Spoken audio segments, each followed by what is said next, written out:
Muy buenos días, gracias público televidente, una vez más por estar con nosotros aquí en su programa Sala Jurídica.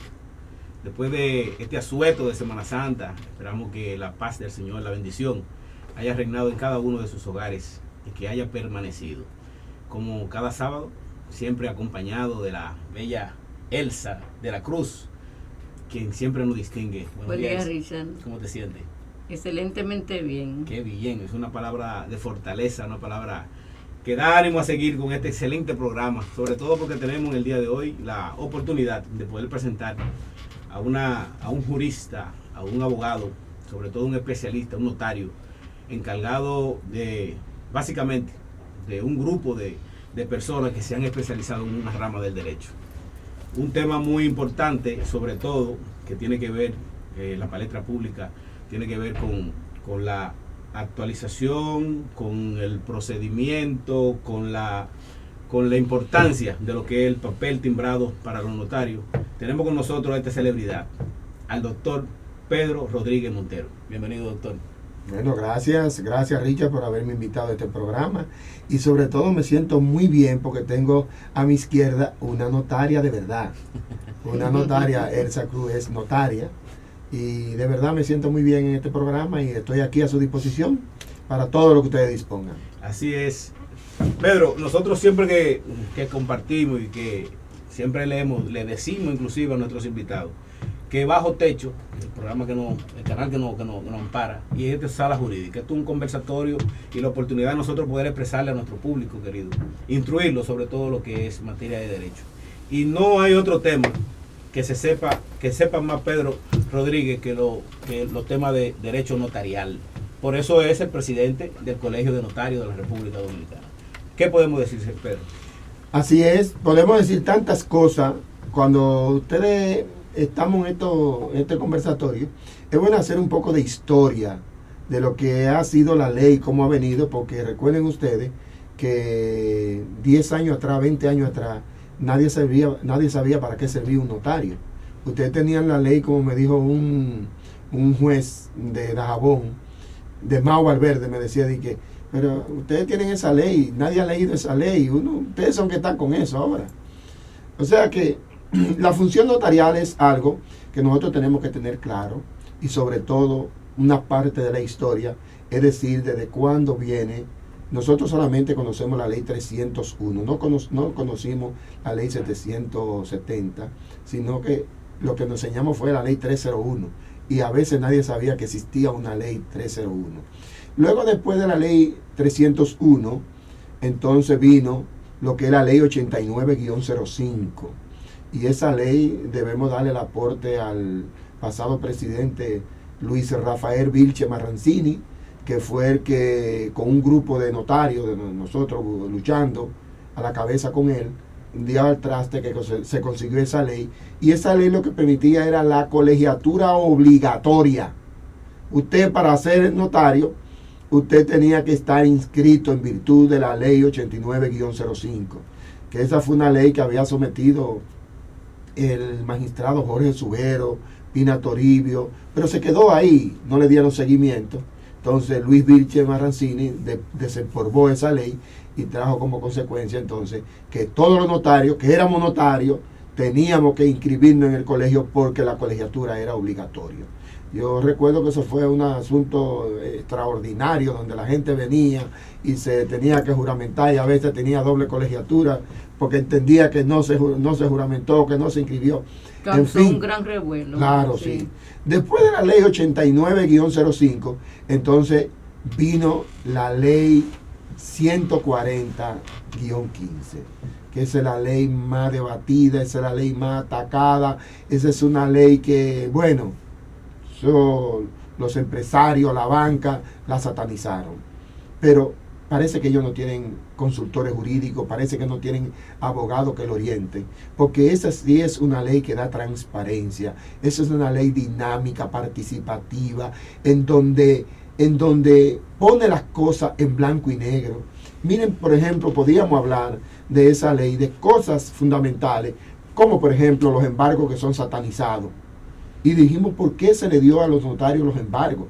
Y la ley 301, recuerdan ustedes, doctora Elsa, que hablaba del protesto de cheque, que lo hacíamos mediante la ley 301. Así o sea es. que uno no ve cuál es la alarma que hay ahora. Ahora, la seguridad jurídica que da la ley 140-15 es única. Esa ley evita, por ejemplo, en los embargos, que es donde ha sido más atacada, en los embargos. ¿Qué acontece con los embargos? Recuerden ustedes que los embargos se daban con una banda de tigres,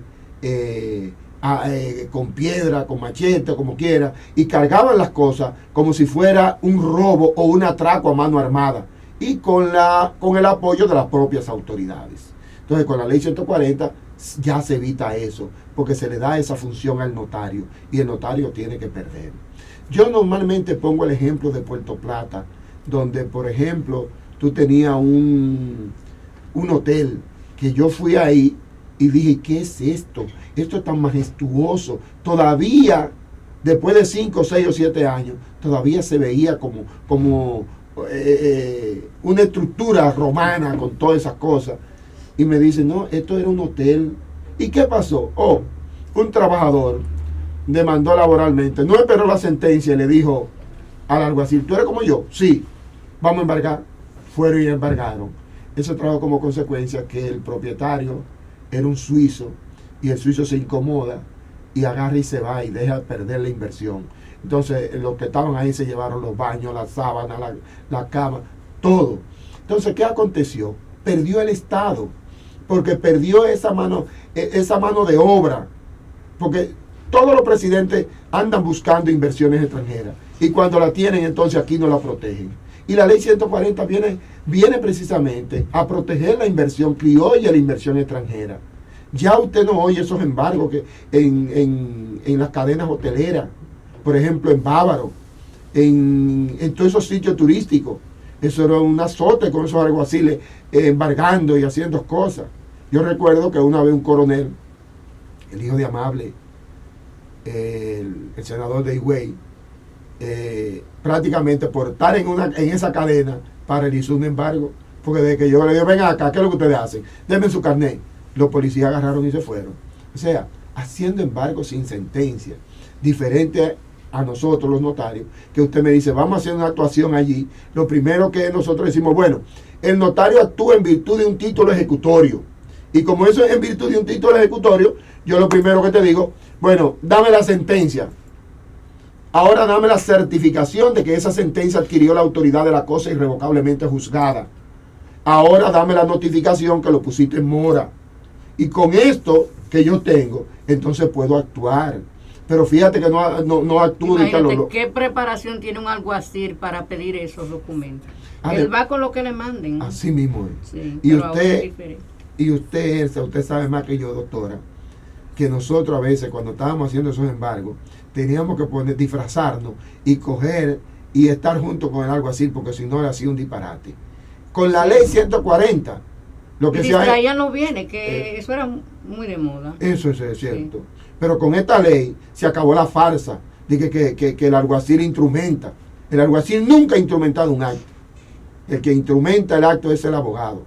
Y como nosotros tenemos las condiciones de abogado y notarios, entonces somos nosotros que instrumentamos. Ahora esa farsa se acaba y lo está haciendo, lo instrumenta el notarios. Y es el notario que lo hace. Pero si ustedes me permiten, yo puedo seguir diciéndole de la ley. Este espacio es suyo, doctor. Una de las cosas más interesantes que tiene la ley es sobre los testamentos, los poderes y los testamentos. Díganme ustedes si eso no es novedoso.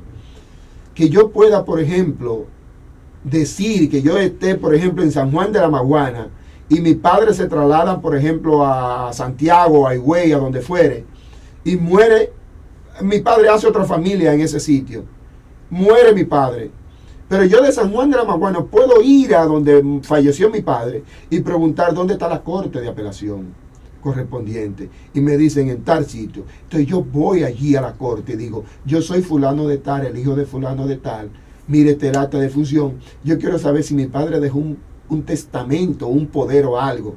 O sea, eso es novedoso y eso es transparencia, porque a veces tú tienes una relación que hace tu padre ya en otro sitio y que estudió con los hijos, con lo del sector y ya no quieren dar información porque dicen, no, le voy a hacer daño a fulanito. No, ya usted sabe que usted tiene dónde ir.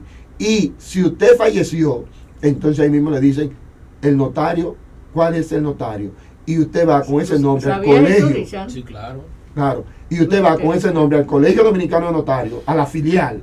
Al Colegio Dominicano de Notarios, filial donde sea, si es la filial de Santiago, si es de San Francisco, y usted va y le dice, yo quiero saber quién tiene el protocolo de ese notario fallecido. Inmediatamente el colegio le va a dar la información y así usted puede llegar a feliz término, y si su padre le deja una casita, le deja un carrito, usted lo puede adquirir sin ningún tipo de compromiso. Fíjate que la Suprema Corte de Justicia está tan en desacuerdo con la ley 140, pero por lo menos reglamentó, por lo menos cumplió con lo que dice el artículo 65, que manda a la Suprema Corte de Justicia reglamentó. Claro, nosotros pensábamos que iba a reglamentar como acuerda la ley, que estábamos hablando para los poderes que tienen para los testamentos, sí, excelente, pero cuando habla de los poderes, era para los poderes auténticos, porque ¿qué hago yo con registrar un poder donde yo voy a sacar un contador? Esos poderes se referían a los poderes para venta de bienes inmuebles. Entonces ahí era que tenía que reglamentar, pero lo hizo.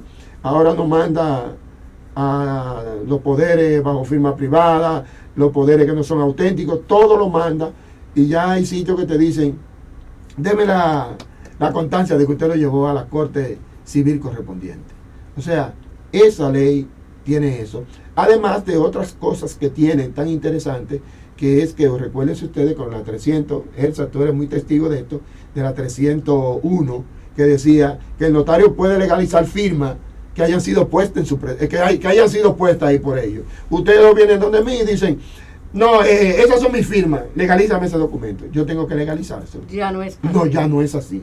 Ya el notario legaliza firmas que hayan sido puestas en su presencia. Si no, no. Por lo que nosotros estamos hablando de la inmediación. La Unión Internacional del Derecho Latino se preocupa mucho por eso, por la inmediación. El notario tiene que hacer inmediación. Incluso nosotros pertenecemos al notariado latino porque hacemos las actas auténticas.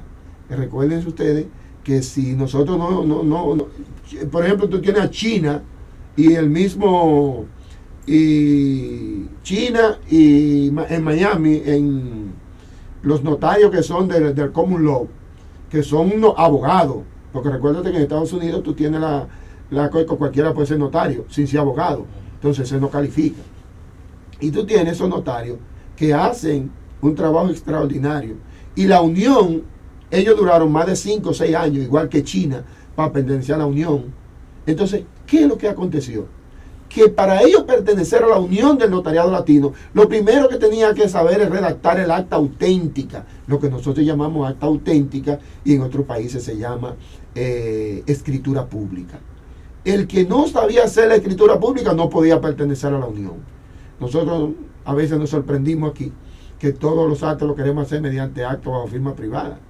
Yo recuerdo una vez que yo le dije a un abogado que yo quería hacer 5 pagarés notarial y quería hacer una declaración jurada. Y él me dijo, pero con esta maquinita yo te voy a durar casi 2 o 3 semanas haciéndote eso. Además que casi se hincaban donde uno, no, ¿por qué lo tenemos que hacer auténtico? Vamos a hacerlo bajo firma privada. Entonces hay que entender que el Estado no ha podido darle respuesta a un sinnúmero de situaciones que se presentan, como por ejemplo, si yo compro una casa y se me pierde el documento, que es un acto bajo firma privada, sí, pues ya yo no tengo nada. Y tengo la posesión, entonces tengo miedo de ya la persona que me vendió falleció, ir donde el hijo para que me firme, porque me va a decir, bueno, no, mi padre me puede decir que su padre no vendió, y eso es terrible. Entonces, el Estado no tiene cómo dar respuesta a eso. La única respuesta que tiene que darlo es mediante el acta auténtica o la escritura pública.